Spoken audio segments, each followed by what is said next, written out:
We need a new system. We need a new society.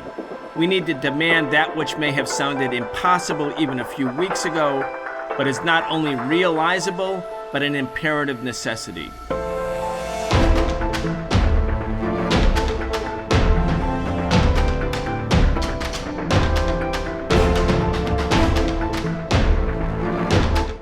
NATO's top leader warns that the war in Ukraine could become a full-blown war between Russia and all of the NATO countries. And of course, NATO is the US-led military alliance. That means a full-blown war between the biggest nuclear powers in the world. At the same time, Western capitalism is planning a complete takeover of Ukraine's economy. Welcome to this week's episode of the Socialist Program. I'm your host, Brian Becker. Today we're talking again with Ben Norton. Ben is an investigative journalist based in Latin America. He's the editor of the independent news website Multipolarista, which you can find at multipolarista.com. Ben Norton, welcome back. Thanks for having me, Brian. It's always a pleasure being here. Ben, I asked you to join because you've written some very significant articles, which we're going to talk about, regarding how the West and Ukraine's elites, the Ukrainian bourgeoisie combined with the Western bourgeoisie in the United States and the EU, plan a complete neocolonial type takeover of Ukraine's economy. And we want to talk about what that means for Ukrainian workers and Ukrainian farmers, for the masses of people in Ukraine, not to mention other parts of the world. But when I saw this quote from Jens Stoltenberg, the leader of NATO, where he says, sort of offhandedly, oh yes, this can become a full-blown war between Russia and NATO forces, meaning the largest nuclear powers in the world. And at the same time, we saw Ukraine carry out drone strikes deep into Russian territory.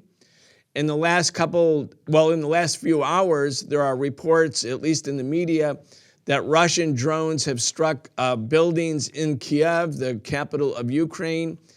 And at the same time, the media in the West, at least, is reporting that the US Pentagon is planning to dramatically escalate the war by sending Patriot missiles to Ukraine, something that hasn't been done as of yet.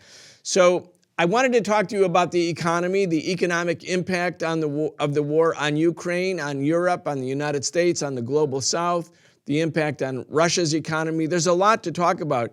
But before we do that, let's just talk about these dramatic comments about escalation leading towards sort of passively presenting the possibility of thermonuclear war, because that's what war between the major powers actually would descend to. Yeah, Brian, you and Eugene Puryear have done excellent analysis warning about how dangerous this could be, where we see further and further escalation moving up the escalation ladder, potentially toward a nuclear conflict. Let's not forget, the US and Russia are the two largest nuclear powers in the world. And when we talk about NATO, we mean the US military. The US military is by far the largest force within NATO. The second largest is Turkey. I don't think Turkey would be involved in this conflict. We're talking, when we say there's a NATO-Russia war, we mean a US-Russia war. And you talked about this quote from Jens Stoltenberg, the NATO Secretary General, warning of a potential widening war. I also want to read another quote here from November 3rd from the head of US Strategic Command, which is the branch of the U.S. military that oversees nuclear weapons. So the Navy Admiral Charles A. Richard, who's the commander of STRATCOM, he said, quote, "This Ukraine crisis that we're in right now, this is just the warm-up. The big one is coming, and it isn't going to be very long before we're going to be tested in ways that we haven't been tested in a long time." That's a very strange quote. Ukraine is the warm-up, the big one is coming. Again, this is the U.S. military officer who oversees U.S. nuclear forces. A very concerning quote. Furthermore, we see the latest reports that the U.S. continues to send more and more military technology and weapons to Ukraine. The latest example is that the U.S. is now likely going to be sending the most advanced weapon system yet, which is the most advanced U.S. surface-to-air missile system, which is called the Patriot, to Ukraine. What that means is that we're going to see more and more US technology, of course, created by companies like Raytheon in this case that are profiting, destroying Russian military assets and potentially Russian planes. So that could be another escalation that could lead to Ukrainian forces, but with the support of the US military. We know that the US military and the CIA have forces on the ground in Ukraine, training forces on the front lines, overseeing intelligence. We could see US military technology being overseen by US military forces, and maybe with Ukrainian personnel technically managing them, but with the oversight of US military personnel, shooting down Russian aircraft. I mean, that's as close as we can possibly get without it simply being a US-Russian war. This is extremely dangerous. All right, Ben, Norton, let's turn now to the economy. There's a lot to cover. When I talk about the economy, we want to talk about Ukraine's economy, but also the economic impact on the Russian economy, on Europe, on the global South, on the U.S. military-industrial complex, which is, this is a great boon to the military-industrial complex. We have a lot to talk about. But let's start with the people of Ukraine. Ukraine it's one of the biggest countries in Europe and also the poorest country in Europe since the dissolution of the Soviet Union. And the breakup of the Soviet Union was the breakup of an integrated economy, an integrated, planned, publicly owned economy. And you can see that Ukraine's economy, even over the last 30 years since the dissolution of the Soviet Union, has largely still been integrated with the Russian economy. Spare parts, equipment, all the technologies match. And you can see since 2014, since the coup d'etat, the U.S. supported coup d'etat led by Nazis that overthrew the neutral government in Ukraine, the Yanukovych government. One of the plans of the United States has been to separate forcibly, I think, and with the connivance of their Ukrainian proxies, separate Russia's economy from Ukraine's economy. Again, it was an integrated economy for many, many decades. But this has led to great impoverishment for the people of Ukraine. They're already the poorest people almost, I think, in Europe, and now a 30% contraction of the economy in 2022. Yeah, I mean, the International Monetary Fund, which, people watching this probably know that the IMF has a long history of trapping countries in debt. And I'll talk about that in a second, because Ukraine is getting trapped in IMF debt, in exactly the same kind of debt trap that we've seen countries like Argentina and Mexico also trapped in IMF debt. The IMF reported in 2019, this is before Russia invaded, that Ukraine was the poorest country in Europe, poorer than Moldova. The World Bank is now reporting that by the end of 2023, 25 Ukrainians are going to live in poverty. By 2024, the World Bank estimates that 55% of Ukrainians will live in poverty, over half of the Ukrainian population. Before Russia invaded, according to World Bank data, Ukraine constantly had a little under 10% unemployment chronically. That's a consistent pattern over years. And among the youth, that's significantly worse. Around 20% of Ukrainian youth were unemployed before Russia invaded. Obviously, the situation is going to get much worse. In terms of the income distribution in Ukraine, which is, of course, a very important factor in this, right? This is as of 2017. So again, before Russia invaded, 4% of wealth was held by the lowest 10% earning part of the population. So the poorest 10% of Ukrainians had 4% of wealth, whereas the highest 10% had 25% of wealth. So we're talking about a country that is deeply unequal. Of course, Ukraine is not alone. The United States is also deeply unequal. But something that people don't understand, Brian, is that, you talked about the latest World Bank estimate that the GDP in Ukraine will shrink by about 30%. For people who don't know, the GDP includes all goods and services produced by the Ukrainian economy in 1 year. It's the size of the entire Ukrainian economy. Now, the fact that it's going to shrink is already concerning because Ukrainian GDP has consistently been lower than many other parts of Europe. And, GDP is not a great measurement always because it's the size of the entire economy. So it doesn't include, for instance, things like inequality. So technically, your GDP can grow, But if a small handful of billionaire oligarchs are making more and more money, you technically can have economic growth, even if working people are getting poorer and poorer. But just to get an idea, we can look at GDP per capita, right? So GDP per capita is the size of the entire economy divided by the number of people. And it's a way of measuring basically how much wealth is produced on average by each person in Ukraine in the economy. And we can do this in different ways, right? You can do nominal measurement, which means you look at simply things in strictly in US dollars, which is not a very good measurement, right? Because if you're a Ukrainian, you're not usually going to buy things with a dollar, right? You're going to buy things in your local currency. And that means that you might have a different level of purchasing power. So a better measurement of this is purchasing power parity. So what that means is that if you look at the average purchasing power of an average Ukrainian, what we're talking about is around GDP per capita, $13,000. Now, if you compare that to the US, it's $65,000. If you compare it to Brazil, it's $15,000. That is to say, the average Ukrainian worker has a smaller per capita value than a worker in Brazil or Mexico. And if you look at median income, it's even worse. And this is also median income that is measured for purchasing power parity. The average worker in Ukraine has a median income annually of $4,400. And that's net income, that's after taxes. Whereas in Brazil, the average median income of a worker after taxes is $4,500. So the reason I'm going through this data, I don't want to, drown people in these numbers, but I'm trying to get to a point here that Ukraine, even though it's technically part of Europe, Eastern Europe, in many ways economically, it's kind of part of the periphery. It has an economy at a similar level as countries in the global south. That wasn't always the case. In the 1980s and 1990, at the end of the Soviet Union, Ukraine had a very significant economy that was built on manufacturing. And now if you look at Ukraine's GDP today, 60% of Ukraine's GDP is in the service sector, 28% is in industry, and 12% is in agriculture. So in the Soviet system, the Ukrainian economy was built on industry, on creating machine parts, on significant industrial production.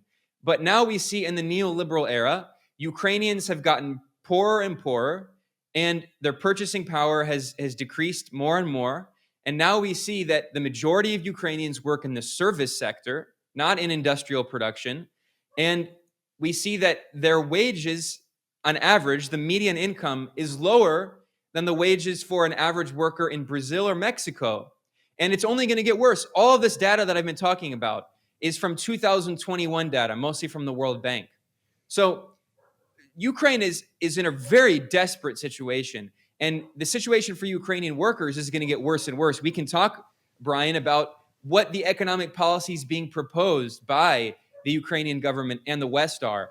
And it shows that this country that is at a similar economic level of development as countries in the global south, like Brazil and Mexico, is in many ways, it's going to deindustrialize even more with more neoliberal policies that are only going to make its workers poorer. Ben, those are pretty shocking statistics. And I just want to remind people watching or listening to this show that the last thing that people in Ukraine need is war. And if you actually care about Ukrainian people, instead of thinking of the Ukrainian people as cutouts, meaning that they're fighting a noble cause against Russia and we just have to keep sending them more and more weapons, if instead of thinking about Ukrainians that way and think about Ukrainians as people who need peace and need economic development, the last thing you should be demanding is that the United States and NATO send more and more weapons to Ukraine, because that won't actually end the war. It will escalate the war, but it won't end it. And the way to end the war is actually for NATO and the United States to go back to the negotiating table with Russia, because it is a proxy war, and allow Russia's legitimate national security concerns that Ukraine not be used as a staging ground for advanced enemy missiles targeting Russia right on its border. Like, that is the path to peace. If you care about Ukrainians, we have to get to peace rather than more and more weapons. The idea that you're helping Ukraine by sending more weapons, that's a mirage. That's delusional or just a self-serving fantasy dished out by imperialist governments. I want to also make the point, and you touched on it, that when Ukraine was part of an integrated planned economy, the Soviet Union, the Soviet economy was the second biggest economy in the world.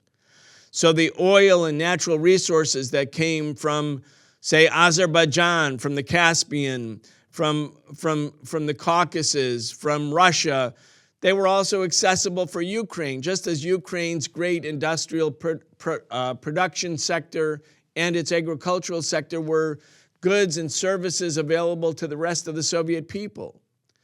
And the Soviet people were a people, even though there was different nationalities and ethnicities, and they fought together against Nazism and fascism. And they shared in the benefits of socialism even in a poorer and still developing country, including free healthcare and free education, guaranteed employment, the right to go on a month's vacation starting with the time of your employment, early retirement ages, these sort of social insurance programs that Ukrainians enjoyed.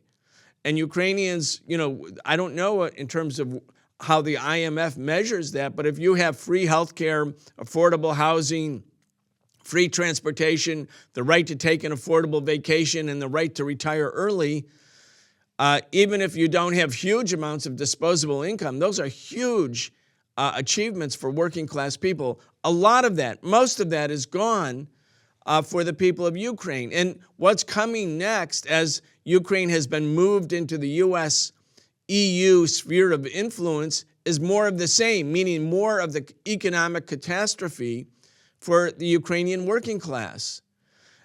You have an article in Multipolarista, which is a really important article, and I encourage everyone to go to your website, multipolarista.com, to read this article and other articles.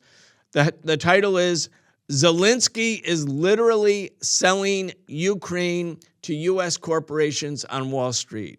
Subtitle, Ukraine's Western-backed leader, Volodymyr Zelensky, opened the New York Stock Exchange, telling Wall Street his country is, quote, open, close quote, for foreign corporations to exploit its $400 billion in state sell-offs.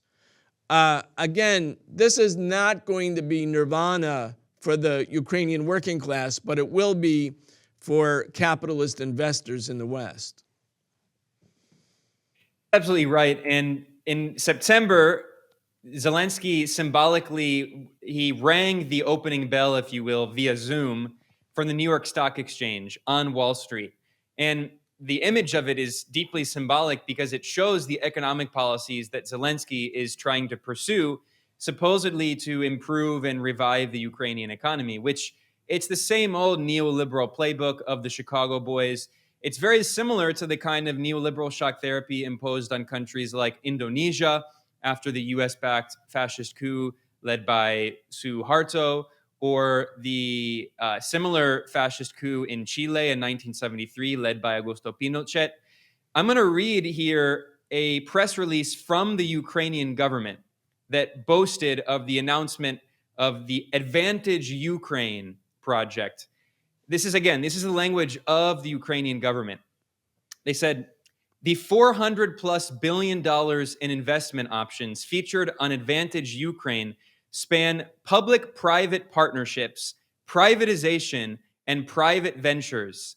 A USAID-supported project team of investment bankers and researchers appointed by Ukraine's Ministry of Economy will work with businesses interested in investing. And in the same press release, the Ukrainian government quoted the president of the New York Stock Exchange Group, who said that we are very excited to have unfettered access to capital. And he said that we welcome President Zelensky virtually to the New York Stock Exchange Bell Podium, a symbol of the freedom and opportunity our U.S. capital markets have enabled around the globe. So this, for me, just really says everything about the attitude that the Ukrainian government is taking. It's in this moment of extreme crisis, of a war that is literally destroying its economy, that is plunging millions of its inhabitants into poverty, that is shrinking the economy by 30%, potentially more. And its response is neoliberal shock therapy. And this is something that we hear again and again and throughout history, where neoliberal Western economists tell countries that the way to get rich is to open up their economy to foreign direct investment, to sell off state institutions, to cut labor protections. Zelensky has imposed some of the worst anti-labor legislation in all of Europe, basically making it illegal to form a union, suspending collective bargaining rights, cutting wages. So the working power of, or the purchasing power of Ukrainian workers has decreased. Their economic power has decreased in terms of their ability to organize as workers. And in the meantime, the government is saying we're open for business and inviting foreign corporations to come in and raid the country. And even if you read mainstream bourgeois Keynesian economists, they will say that foreign direct investment is not some magic formula to develop an economy. Every single economy that developed, including the US economy, the British economy, even more recently the South Korean economy, the Japanese economy, all of those economies were based on some elements of protectionism to protect infant industries. Because if you just welcome in foreign capital, your local industry cannot compete with these foreign corporations that have tons of access to tons of capital. What we're actually seeing is the cannibalization of Ukraine's industry, the deindustrialization of Ukraine. And what we're seeing is Western neoliberal economies are turning Ukraine into two sources of cheap agricultural exports. And I mean, there's nothing wrong with a country being agricultural and exporting agriculture. And in fact, 41% of Ukraine's exports already are agriculture. Ukraine is the world's largest producer and exporter of sunflower and sunflower oil and seeds. It's also one of the world's largest producers and exporters of wheat and corn. There's nothing necessarily wrong with that. However, if you're also destroying the industrial base and simply turning the country into an agricultural export hub, like many parts of the global South, we're basically seeing a kind of colonization of Ukraine by Western capital. So Ukraine is going to be a source of cheap agricultural exports, which it's hard to develop your economy if all you're doing is exporting agriculture. And then the other point is cheap Ukrainian labor to exploit. And we see that the service sector, the industrial sector in Ukraine is being destroyed. And we see two sectors, agriculture and the service sector. So we're going to have basically offshoring of these companies in the West. They're going to offshore and exploit Ukrainian labor, but all of that capital is going to be sucked back into Western capitals, right? We're not talking about actual capital investment to develop local industry in Ukraine. Because if you look at all of the policy proposals, privatization, public-private partnerships, they're not talking about developing Ukrainian industry. They're not saying, you look at South Korea. South Korea is often portrayed as like this great model for capitalist development. But the South Korean economy was always deeply protectionist. The South Korean state always had policies to make sure that large South Korean companies would maintain competitiveness in the international market with the technology sector, phones, TVs, cars. Ukraine is not doing any of those policies. So this is an example of what economists talk about, the idea of kicking out the ladder, right? The way that actual advanced capitalist countries made their economies and their companies competitive is through protectionist measures.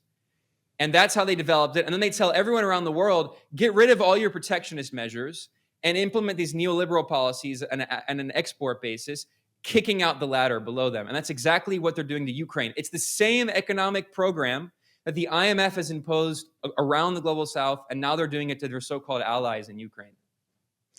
Let's listen to a video. For those listening to the show, they can hear it as an audio clip. For those watching this show on Breakthrough News, you can see the video itself. It's produced by the Ukrainian government, and it's a feel-good video. And so you have to read or hear the words and understand that they're feel-good euphemisms. So like when you talk about reforming labor markets, that means basically eviscerating or extinguishing workers' rights, including protections not to be laid off, not to be fired. But this video is narrated, I believe, or hosted. It's certainly released by Ukraine's vice prime minister. And so Ukraine is very proud of this video. I guess, Ben, it goes hand in hand with Zelensky's ringing of the bell on the New York Stock Exchange on September 6th and announcing Ukraine is open for business. Well, what does business mean for the vultures on Wall Street or in London or in Paris? Of course, it means to super exploit the labor, the resources, the land of whatever the invested country is. This is not, they call it the principles of the free market. The principles of the free market are the right of the capitalists to go in and super exploit the places where they want to do investment. And just like they want to get rid of federal regulations in the United States to limit emissions or to protect the environment, they want to get rid of any limitation or obstruction on the rights of capital, the so-called rights of capital. So listen to this video, everybody. Watch this video. Think the words are euphemistic words. They're feel-good words. But let's talk about, after we watch it, what the real meaning is. Let's listen. Сьогодні вранці президент Путін оголосив проведення спеціальної військової операції на Донбасі. Росія здійснила удари по нашій військовій інфраструктурі. Let's look 8 years ahead. 2030. The history of the new Ukraine is studied all over the globe. Why? Because Ukraine became the most digital and convenient country in the world. Scripts have replaced bureaucrats. 500,000 former public servants are successfully integrated in the new economy. No more red tape, but paperless. No more banknotes, but cashless. Yes, we became the first country to abandon paper money. Ukraine now has the best tax system for the IT industry and the most affordable e-residency. Thanks to Ukrainian engineers and programmers, the R&D centers of the world's top technology companies operate successfully, and Ukraine ranks first in the world by the number of startups per capita. Ukrainian courts are guided by artificial intelligence, and all notarial acts take place online. Ukrainian customs is fully automatic and the fastest in the world. Customs clearance and car registration can now be done in 3 clicks from your smartphone. Because of war and internal migration, we have built the most flexible and modern digital education. Brave military and civilians get quality treatment with modern remote monitoring and e-health systems. Ukraine also has the most effective cyber defense in the world. After the horrors of 2022, Ukraine focused on security systems. Now every production facility has its air defense system, and the sleep of Ukrainians is protected by an ultra-modern Iron Dome. The Ukrainian government is digital, more like an IT company in terms of the efficiency of implementing decisions, and one can register a land plot, start construction, open a business or get a license, and register a car or real estate from a smartphone, automatically, in 1 click. Ukraine is the freest and digital. This is all because international partners and the world's leading technology companies supported the Digital for Freedom initiative and united to help Ukraine recover through digitalization. Building a new Ukraine together, free and the fastest, brave and digital. So, Ben, the government will be more like an IT company. I was thinking when they were advertising, this is this euphoric fantasy about what's coming, but maybe it's not a fantasy. Maybe it's just the dystopian reality of what is to come if the U.S. succeeds. But I was thinking like the government in Ukraine, like an IT company or some, maybe Elon Musk could buy Ukraine, and make it all cashless and paperless and, get rid of those workers who want rights. And, this is, again, it's euphemistic language, but it's a complete evisceration of the social and economic rights and benefits that Ukrainian workers used to have. Yeah, and when you listen to the buzzwords that they use in that video, you have a lot of neoliberal buzzwords, especially no more bureaucracy, no more red tape. When they say that, they really mean no regulation. They say you can register a land plot on the internet. So no regulation of land. You can register a business on the internet. No regulation of businesses, yet alone workers' rights. No, they say that you can register a car. Well, if that car is broken and has, health, it has issues that affect public health, well, we don't care. I mean, what they're talking about is the complete destruction of the state and allowing capital free reign to control everything. I mean, this is a neoliberal dystopia. This is capitalism with no controls, no regulations whatsoever. I mean, this is the wild, wild west. And in the meantime, they say that they're going to get rid of all these government officials and replace them with, economic tech experts. And they say 80% of the economy is going to be in the tech sector. Well, I just talked about how actually no, the economy is going to consist of agricultural exports and service. That is to say that Ukrainians are going to be cheap labor for foreign capital, for foreign corporations, and that money is not going to be invested in the Ukrainian economy. It's going to be money that is invested in corporations that belong to foreign powers, basically, that are located in technically legally in foreign countries. So they have no actual technological infrastructure to develop any of this. What we're seeing is a kind of neo-feudal Ukrainian economy where Ukraine becomes a resource extraction hub. And I want to stress this point again. What we're seeing is a kind of colonization of Ukraine economically that is so similar to the way that the Western colonial powers colonized parts of the global South. The difference is they're telling Ukraine that they're best friends while they're doing it, right? They're telling you, we love Ukraine, we're supporting you, while they're destroying Ukraine's economy. I mean, there's another point I wanted to briefly raise here, Brian, which is about debt, because I mentioned the IMF. The International Monetary Fund has a long history of trapping countries in odious debt and then forcing governments to implement structural adjustment programs, which is just neoliberal austerity, cutting the minimum wage, cutting social programs, cutting healthcare and education spending, privatizing state assets. That's exactly what they're doing to Ukraine. And not just now. That's what they've been doing since the coup in 2014. In fact, the coup in 2014 was partially a product of an IMF bailout, because what happened? In 2013, the democratically elected president of Ukraine, Viktor Yanukovych, was negotiating a potential agreement to become part of the European Union's economic bloc. He wasn't going to integrate Ukraine politically into the European Union, but have basically a free trade agreement with the European Union. And in order to be part of this European Union economic bloc, the IMF required that Ukraine had to implement harsh structural adjustment policies, austerity policies, and privatization. And Yanukovych, who certainly was not a friend of the left, but he was a kind of nationalist, he said, this is unacceptable for me.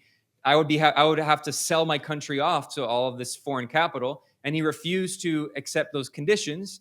And then that led to these large protests and Euromaidan and eventually the coup backed by the U.S. government. Let me just jump in, Ben. Let me just jump in right there, because this is a historical moment that is misunderstood by people today in the current renditions.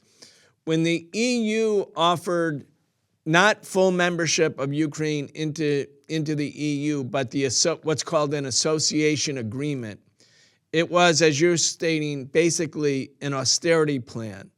It was like Ukraine would be like what happened to the people in Greece. You have to, use your country's resources as collateral in this debt trap, and basically you're being strangled by Western banks. So Yanukovych, who was not hostile to the EU, he was not hostile to the West, but he said no to this particular association agreement. And it was at that moment that the leaders of the EU and the United States said to Yanukovych, look, if you want to come into the EU ever, you have to agree to this association agreement, this austerity plan, right this second. This is an ultimatum. And when they issued the ultimatum, that was designed deliberately to create pro-EU protests in Maidan, in the center of Kiev. Because then the people in Ukraine, especially those in the western part who were more inclined towards Europe, were angry at Yanukovych for blowing it, because the EU was saying it's now or never. And Yanukovych was like, yeah, we want to come in to have some arrangement with you, but not this one, not the austerity plan. So then these mass protests start, because now the people in Europe, in the western part of Ukraine, are angry.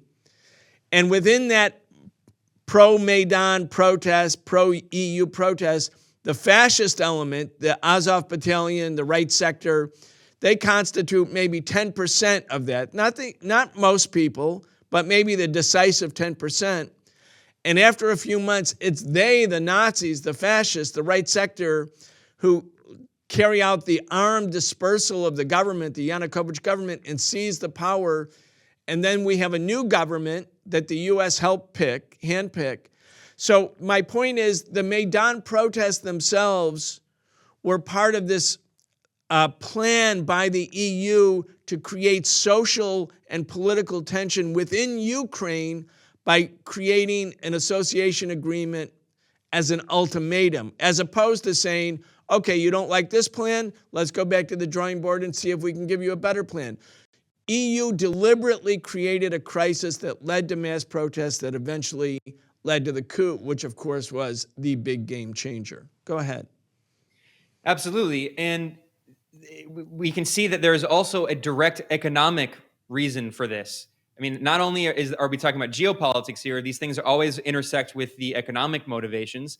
And Yanukovych, not out of an ideological conviction for the left, right? Simply out of his own national bourgeois interests, he went against the IMF. And now we've seen that since the coup in 2014, Ukraine has been basically become controlled by the IMF, just like countries in the global south, like Argentina is a classic example that for decades has been, since the 1980s, has been trapped on and off in this unpayable, odious debt owed to the IMF. And in the meantime, the Ukrainian economy suffered significantly because of the coup, because clearly what happens after a coup, you have this political instability for months with the protests starting in late 2013, then you have a coup, you have violence, so you have a lot of capital flight. Even investors who support these neoliberal policies, they withdraw their capital from the country because they're afraid of instability. So the Ukrainian workers have had their purchasing power decline ever since 2014, not just since the Russian invasion. In 2014, before the coup, at the beginning of the year, $1 was convertible to about 8 hryvnia, which is the Ukrainian currency, their local currency. By 2016, so 2 years after the coup, the currency had depreciated against the US dollar so much that it went from 8 to each US dollar to 26 to each US dollar. That's to say that Ukrainians had 1/3 of the purchasing power they had just 2 years before. And then now it's 37 to each US dollar. So what we see is a devaluation of the Ukrainian currency, which means that Ukrainian workers have less and less purchasing power. In the United States, we've seen the highest rates of inflation in 2 decades, 9% inflation. And I'm not downplaying how tough that has been for a lot of workers who live paycheck to paycheck. Now imagine if your paycheck that you get every month decreased in value by 1/3. That's what actually now 1/4. That's what Ukrainian workers have been dealing with. And at the same time, domestic gas prices in Ukraine have increased 650% since the coup in 2014. Why? Because before, Yanukovych had an agreement in which Ukraine was receiving very cheap energy, oil and gas, from Russia. And now, not only is Ukraine not receiving that cheap gas and oil, it's also losing billions of dollars per year in transit fees. And that might not sound like a lot in the US economy, which is a multi-trillion-dollar economy, but even if you accept the most charitable estimates of Ukraine's economy, we're talking about maybe $190 billion is the size of the entire economy, the whole GDP. And Ukraine was getting billions of dollars in transit fees from Russia, for Russia, like Gazprom, the gas giant, to send its gas through a natural gas pipeline through Ukraine. Well, now, because of the war and because of the political conflict between Ukraine and Russia pushed by NATO, now Ukraine is going to lose billions of dollars in the transit fees. Furthermore, while the currency has been depreciating, which makes it harder for the country to pay off its dollar-denominated debt, right? Because Ukraine can't print dollars, but it has more and more debt with the IMF.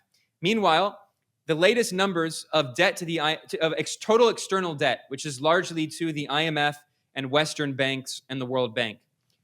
Ukraine now, according to World Bank data, has $130 billion in external debt.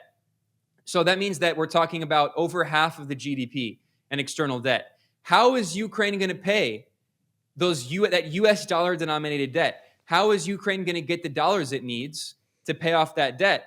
and how, especially when you have average working people with their currency depreciating more and more and their purchasing power decreased. We're talking about a country that is trapped in debt, more and more debt, and it's less and less able to pay for it. This year, during the war, in 2022, Ukraine has paid the World Bank $500 million plus $60 in extra fees and $60 million in extra fees and interest. And Ukraine, this year during the war, Ukraine has paid the IMF $1.3 billion in debt plus $150 million in extra surcharges. In the next year, 2023, Ukraine is expected to repay the IMF $3 billion, including that's for its debt and for surcharges, which are extra fees. So the West is telling Ukraine, we're here to save you. We're here to help you.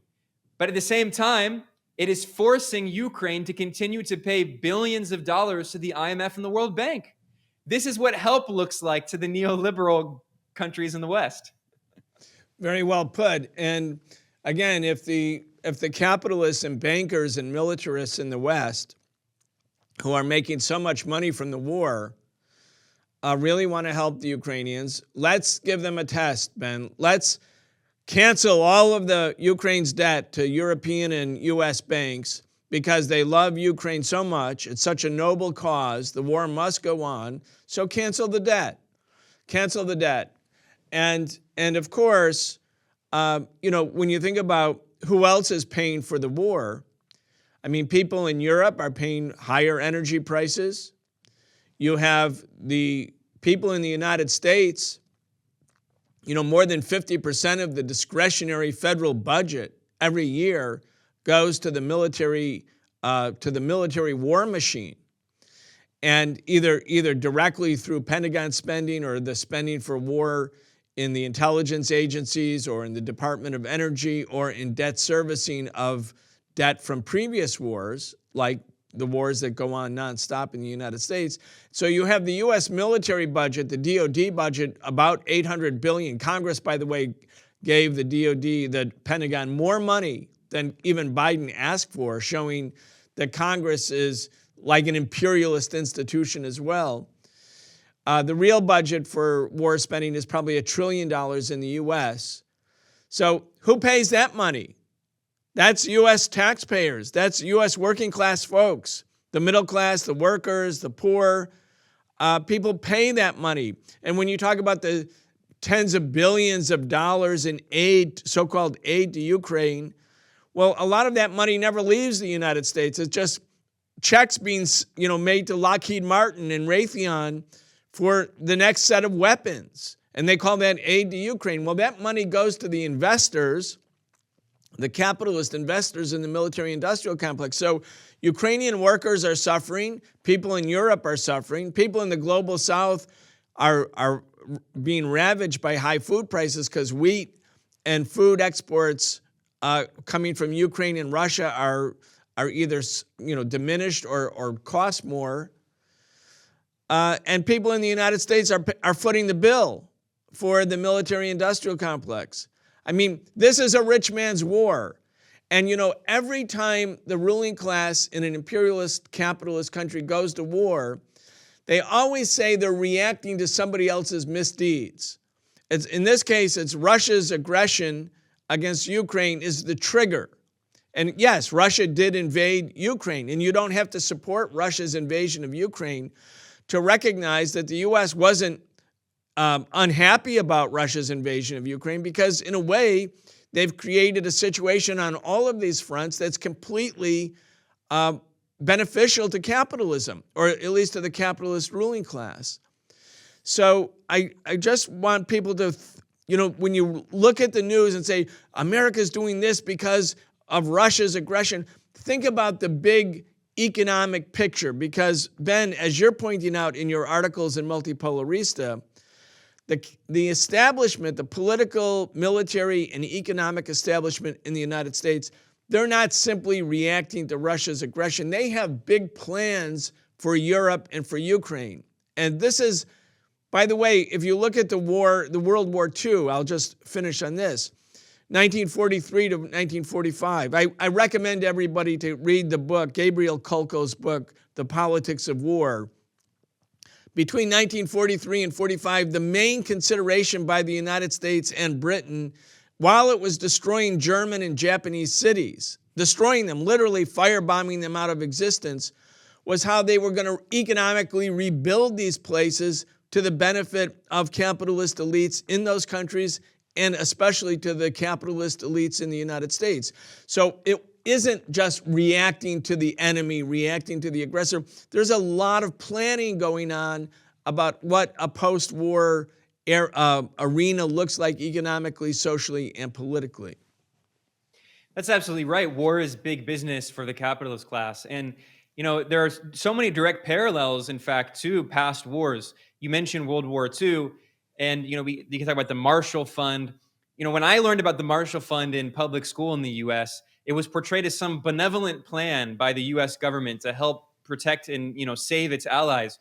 In reality, it was a way of maintaining U.S. economic hegemony, maintaining the hegemony of the U.S. dollar, which is still an issue that we're dealing with today around the world, and strengthening U.S. corporations. I mean, it wasn't just like free money. It was a way of ensuring that the European market, which was decimated by World War II, would remain dependent on U.S. corporations, right? And similarly, during World War II, there was the Lease program, which it was an important program by the U.S. government to help the Soviet Union and also Britain to provide ammunition and weapons and military technology in order to fight fascism. The Soviet Union, of course, did the majority of that. 27 million Soviets died in World War II compared to 400,000 Brits and 400,000 U.S. soldiers. And I mean, the reality is that over 80% of Nazi casualties happen on the Eastern Front against the Red Army. But anyway, the point is that the Lend-Lease program was not free money. It was not free weapons. Russia didn't pay off the Lend-Lease debt until 2016. Britain also. I mean, we're talking about these countries were in debt for decades after being an ally of the U.S. in a fight against fascism. The U.S. said, all right, now pay up. And they continued paying off that debt for decades. Now we see the U.S. Congress has introduced legislation they call the Lend-Lease Act for Ukraine. So we talk about the more than $60 billion that the Biden administration has pledged in military support for Ukraine. A lot of that is not free, in scare quotes, for Ukraine. First of all, it's just a direct subsidy and huge contracts for the military-industrial complex. So it's just giving all this public money that's just printed basically for, Raytheon, Lockheed Martin, and the Beltway bandits. But also, Ukraine has to pay for some of that, and that's just going to go toward more debt. So the U.S. is going to extract more and more wealth from Ukraine for decades, potentially, in order to pay off this debt. By the way, Brian, there was a new report that was just released, and Forbes did an article about this, and it found that in this past year, in 2022, the world's 100 largest weapons corporations spent nearly $600 billion, and 50% of weapons sales were by U.S. corporations. That is to say, out of the entire global arms industry, just the U.S., which has 4% of the global population, represents 50% of global weapons sales, and 32% of the global weapons industry is represented by 5 big companies. And can you guess what country all those five companies are from? Of course, the United States. So 33%, 1/3 of the global weapons industry is represented by Lockheed Martin, Raytheon, Boeing, Northrop Grumman, and General Dynamics. So they're the ones profiting from this war, while Ukrainians are not only losing their lives, but they're also losing their livelihoods as their economy is being decimated. And if you look at the NATO budget, we always talk about NATO as an entity, but there are 30 countries in NATO. The U.S. started NATO in 1949. It started it with a ceremony in Washington at the Pentagon, in the Washington area at the Pentagon. The U.S. military budget is larger than all 29 other members of NATO combined. If you put all 29 countries that are not the United States and put their military budgets together, They constitute one-third of what the U.S. spends. NATO's military budget is one-third. Sorry, Matt, I'm sorry for screwing up. That's one-third of the military budget of the United States. So when we talk about NATO, as you pointed out earlier, it really is a projection of U.S. power. It's a projection of U.S. military power. It's a projection of U.S. economic power. That's what's going on. And this concentration of capital, which, Lenin in his book, Imperialism, the Highest Stage of Capitalism, written in 1916, trying to understand and explain World War I, and also some of the missteps by the socialist movement that went along with their own ruling classes in the war effort. He was trying to give an analysis of how imperialism emerged as a world system. And, things have changed in the last 106 years since Lenin wrote that pamphlet. Decolonization happened, and colonization was a big part of his pamphlet. But there are core elements, and some of them are the concentration of production, the monopolization of capitalism. These are the dominant features. In fact, Lenin said, if you want to find the briefest possible definition for modern imperialism, you would say it is monopoly capitalism as a global system.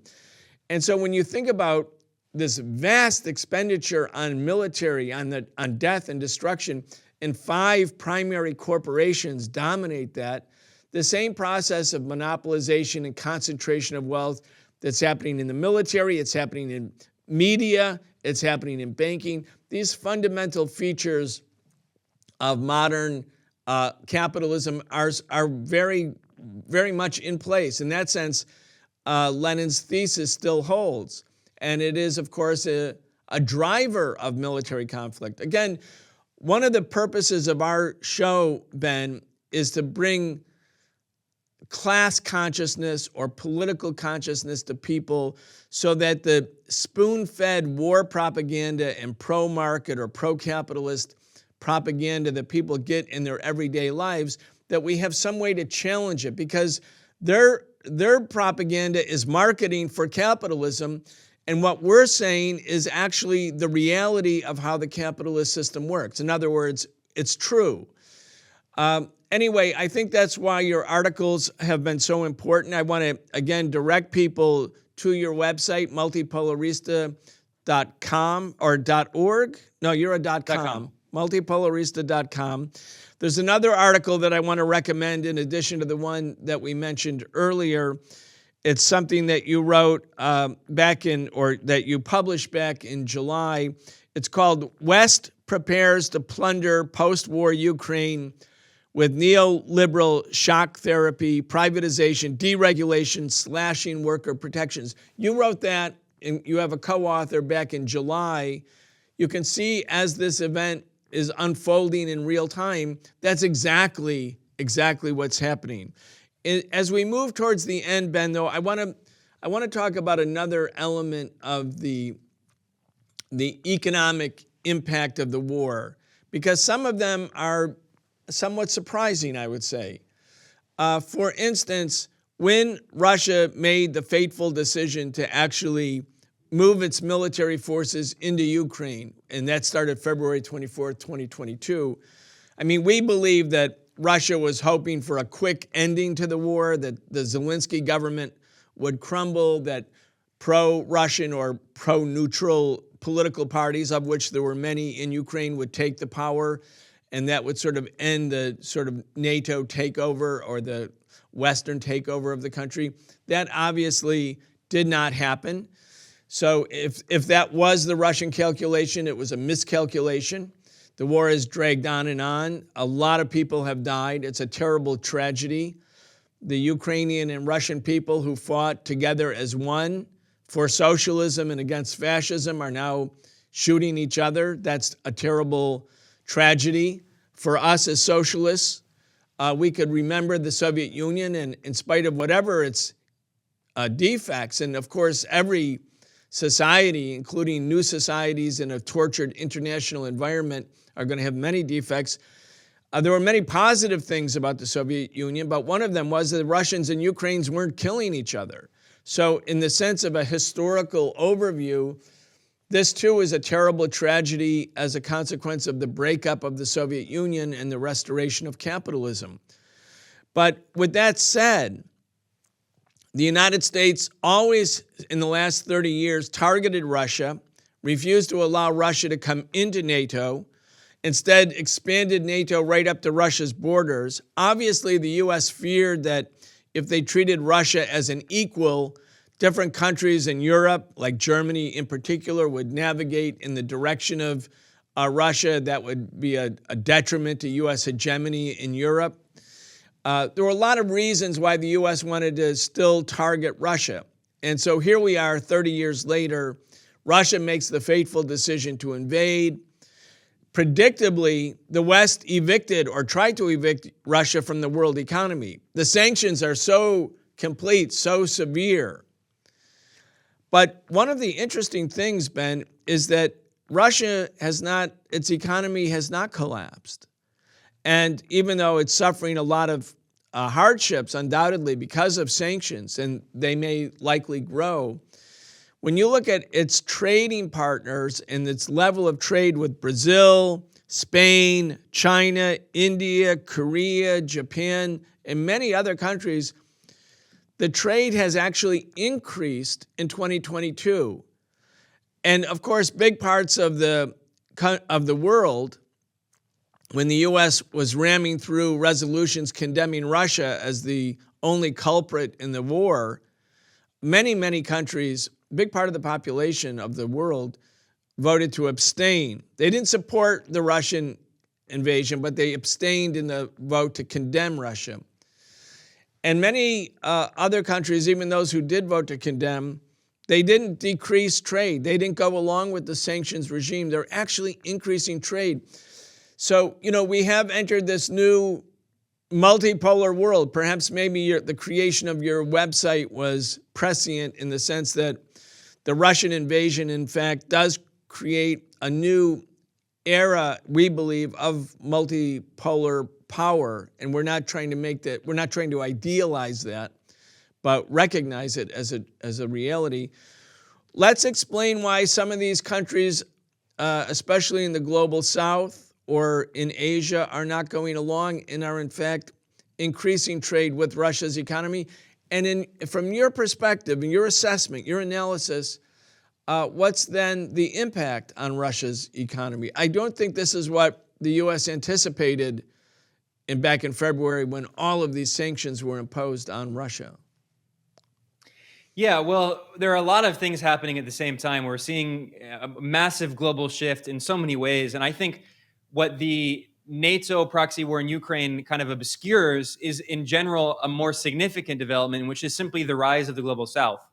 Kwame Nkrumah famously said, the Ghanaian revolutionary socialist leader who helped overthrow colonialism in Ghana, he famously wrote the book Neocolonialism and discussed how political independence of colonialism was not enough. You also needed economic independence in the global south.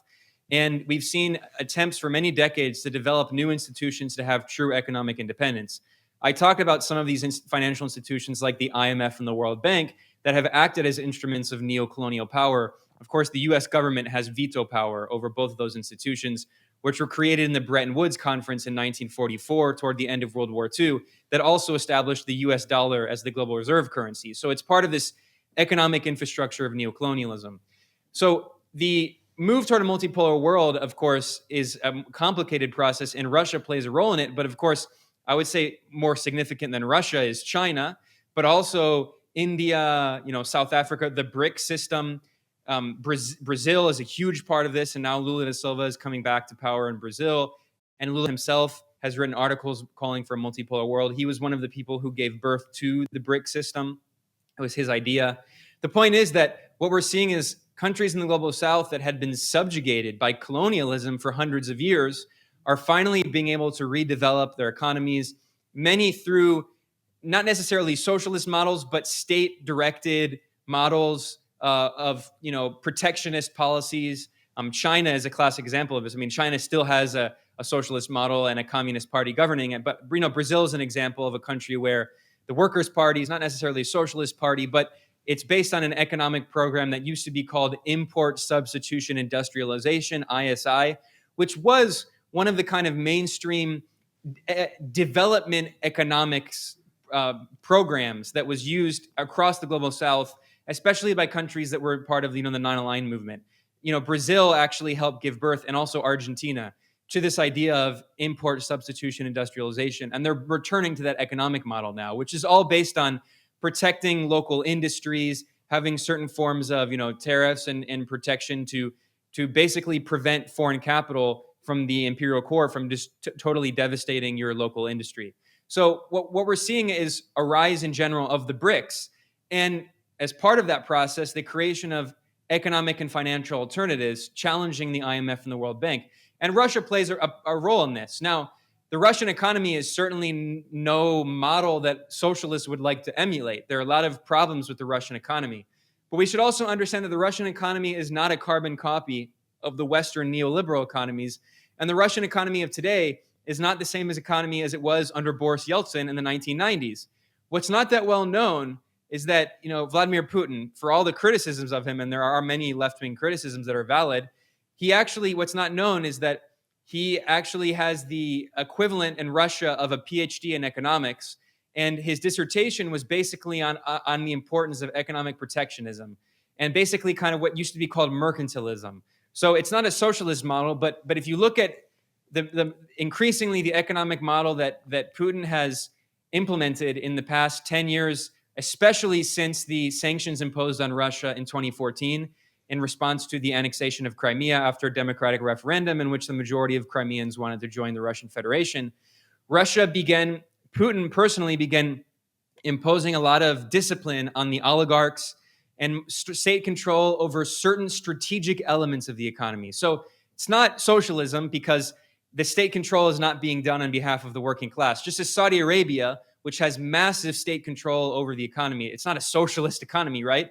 But it's not the same as the Western financialized neoliberal economies in which the entire industry is run by capital, right? In Russia, a significant part of the banking sector is state-owned. Many of the largest companies in Russia are state-owned, including Gazprom, which is the largest company in all of Russia. It's the gas giant. It's owned by the Russian state. Can you imagine ExxonMobil being nationalized and run by the U.S. state? Or Bank of America or JP Morgan Chase being nationalized and run by the U.S. state? Like in the case of Russia, Sberbank, one of the biggest banks, is a state-owned bank.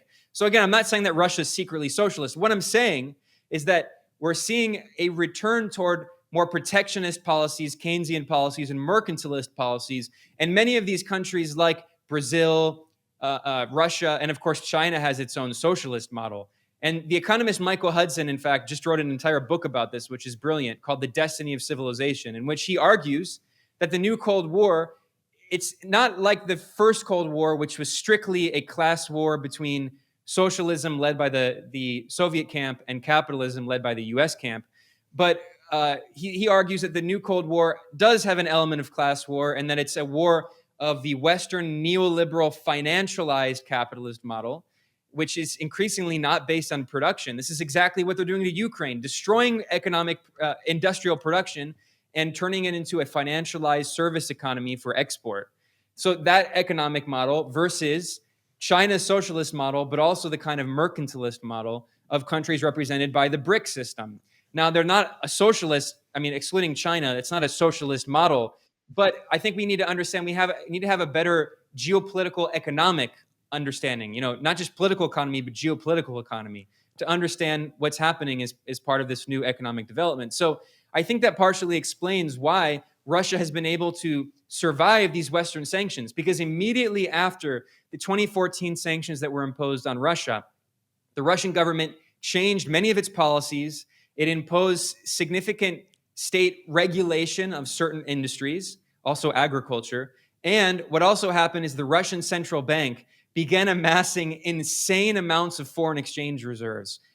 That money probably could have been better spent on social programs, but the Russian government made a decision that they wanted to have hundreds of billions of dollars in foreign currencies and gold in its foreign exchange reserves, preparing because they knew that there was going to be a moment like the moment they're in now, where there was going to be a decoupling of the Russian economy from the Western economies, and they wanted those foreign exchange reserves to stabilize their economy and their currency. That's why the Russian ruble is actually stronger now than it was before the Russian invasion, despite all the Western sanctions, because the Russian central bank could stabilize its currency with its massive stash of foreign exchange reserves. So what I'm getting at here is that Russia started preparing in 2014 for decoupling its economy from the West. The Russian ruling class, largely Putin, which is a very centralized state, made the decision that Russia's economic future lies in integration with Asia, not integration with Europe. That had been the plan in the 1990s when Boris Yeltsin came to power as this, alcoholic Western puppet, right? He was going to integrate Russia into the Eurozone and the US, but with Russia as a subordinate partner. Russia had to subordinate itself.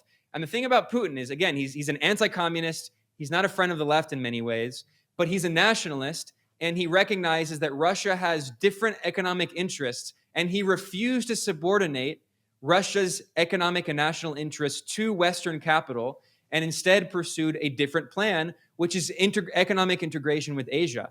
And that's what we're seeing. So it's no surprise that Russia is doing more and more trade with China and India and even Japan and other parts of Asia, because the Russian ruling class made the strategic decision that its future does not lie in transatlantic economic integration. It lies in Asian integration. And that's why they're building this entire new economic and financial infrastructure with the Shanghai Cooperation Organization, which includes over 40% of the global population as its members, including China, Russia, Iran, just joined, Pakistan, India, Kazakhstan, other parts of Central Asia.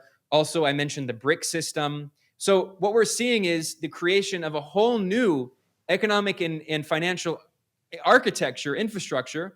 And basically what we're going to see is the kind of US-dominated transatlantic economic infrastructure with the IMF and the World Bank, and also the SWIFT system, and then a whole new Asian economic infrastructure. And by the way, Latin America is also trying to develop its own system under the leadership of Lula da Silva in Brazil, and the Ecuadorian economist Andrés Arauz, who's probably going to be the next president.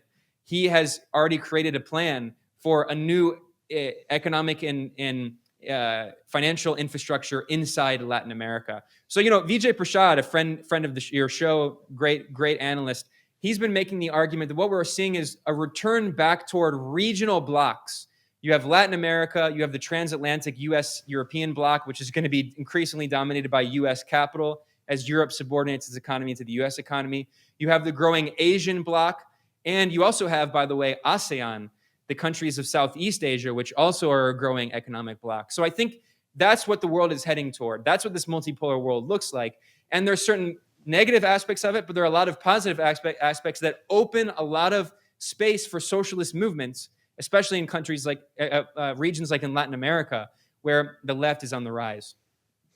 All right, we're going to leave it right there. We've been speaking with Ben Norton. Ben's website is multipolarista.com. Ben Norton, thank you so much. Thank you, Brian. You consistently have one of the best shows, so it's always a pleasure being here. Great, thanks so much.